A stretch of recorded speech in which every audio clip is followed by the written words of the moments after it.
Josué, chapitre 8. Le Seigneur dit à Josué, « Ne crains pas, ne t'effraie pas, prends avec toi tout le peuple en armes. Lève-toi, monte vers la ville de Haï. Regarde, je livre entre tes mains le roi de Haï, son peuple, sa ville et son pays. Tu traiteras Haï et son roi comme tu as traité Jéricho et son roi. Toutefois, vous pourrez la dépouiller de ses richesses et de son bétail. Veille à placer une embuscade contre la ville, à l'arrière. » Josué se leva avec tout le peuple en armes pour monter contre Haï. Josué choisit 30 000 hommes, des guerriers de valeur. Il les fit partir de nuit. Il leur donna cet ordre. « Attention, vous resterez en embuscade contre la ville, par derrière.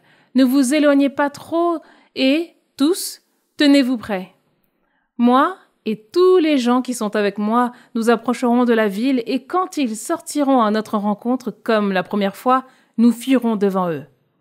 Ils sortiront derrière nous, et nous les attirerons loin de la ville, car ils se diront, « Ils fuient devant nous comme la première fois, et nous fuirons devant eux. » Alors vous surgirez de l'embuscade, et vous occuperez la ville.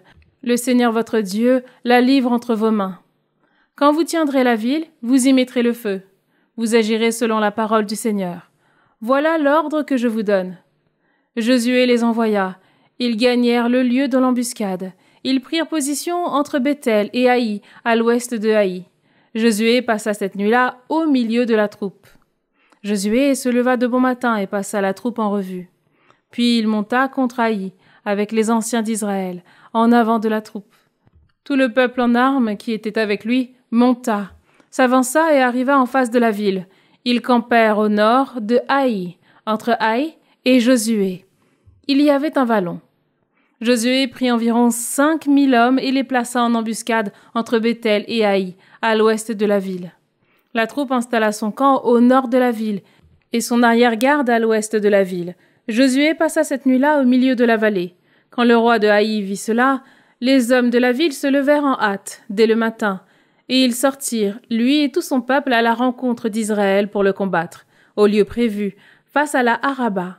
Ils ne savaient pas que, derrière eux, il y avait une embuscade à l'arrière de la ville. Josué et tout Israël se firent battre par eux et s'enfuirent vers le désert. Alors, tous les gens qui étaient dans la ville se mobilisèrent pour les poursuivre. Ils poursuivirent donc Josué et furent attirés loin de la ville. Dans Haï et dans Béthel, il ne resta pas un homme qui ne fût sorti derrière Israël. Ils avaient laissé la ville ouverte et ils poursuivaient Israël.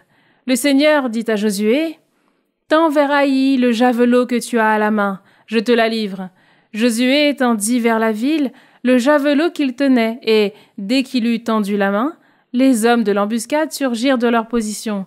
Ils coururent, entrèrent dans la ville, s'en emparèrent et y mirent immédiatement le feu.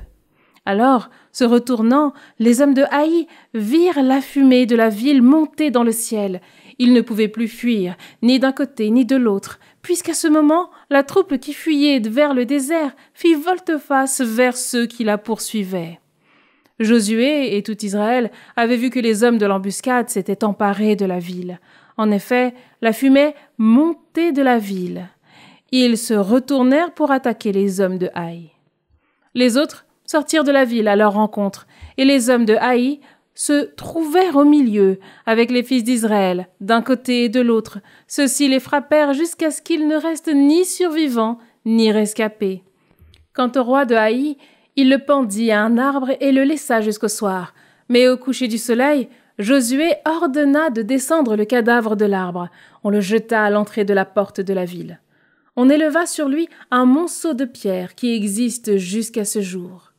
Josué bâtit un autel au Seigneur, Dieu d'Israël, sur le mont Ébal.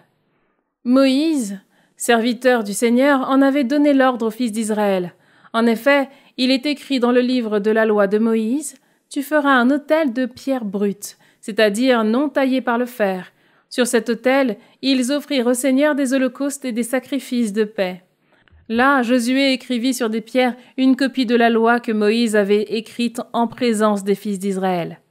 En face des prêtres lévites, qui portaient l'arche de l'alliance du Seigneur, tout Israël, ses anciens, ses scribes et ses juges, tous Israélites de souche et immigrés, se rangèrent de part et d'autre de l'arche, les uns du côté du mont Garizim, les autres du côté du mont Ébal, pour que le peuple d'Israël reçoive d'abord la bénédiction comme Moïse, serviteur du Seigneur, en avait donné l'ordre. Puis José lut toutes les paroles de la loi, bénédiction et malédiction, tout ce qui est écrit dans le livre de la loi. De tout ce que Moïse avait commandé, il n'y avait pas une parole qui n'ait été lue par Josué en présence de toute l'assemblée d'Israël, y compris les femmes et les enfants, ainsi que les immigrés qui vivaient au milieu du peuple.